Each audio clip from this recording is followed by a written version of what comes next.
So after giving an unsuccessful introductory lesson to the Alexander technique the other day, I started talking to a veteran Alexander teacher. I complained to him that I was unable to teach direction. Direction is one of the three fundamentals of the Alexander technique. There's observation, just noticing what you're doing. There's inhibition, which is stopping doing things that are hurting you.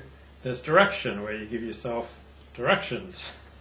So the easiest way for me to teach you right now what direction is to show the opposite. So when I forget about my directions, I just kind of slump. Like this, see? And when I think my directions, so the neck is free, head's releasing forward enough, back lengthening to widen, and I come up and take my full height, my full width, my full length, my full space in the world. So direction is primarily thoughts, but it does then profoundly affect the musculature, the spine, and the muscles. But you don't do it. You don't just primarily push up, but you think up. So, a little confusing. Well, this veteran teacher told me, look, many veteran Alexander teachers don't understand direction. So why, Luke, do you expect a newcomer to grasp it? And I said, well, how do you wake up a person's kinesthesia? And he suggested that I have the student pay attention to the sounds around him. So I really started to do that, and started doing that with myself. And have you heard the expression, and his ears perked up, or her ears perked up?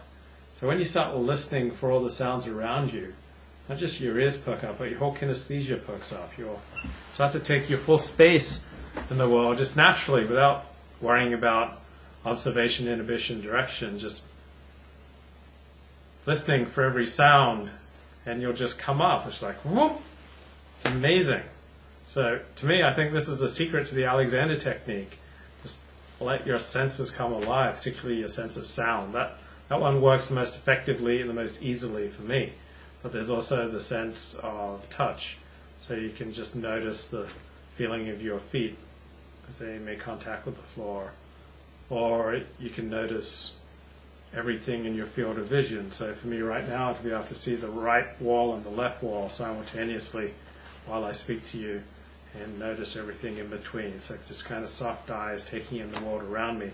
That will also serve to wake up my kinesthesia and help me to take up my full space in the world. But the easiest one, I think, is just listening. Just listen for every different sound. And as you listen, you'll perk up. Then you'll forget to listen, you'll start thinking, and then come back to it and let your awareness be like a gentle background hum as you go about your day. Just be aware of the sounds around you. Take in everything you see in the world in front of you. Feel the floor under your feet.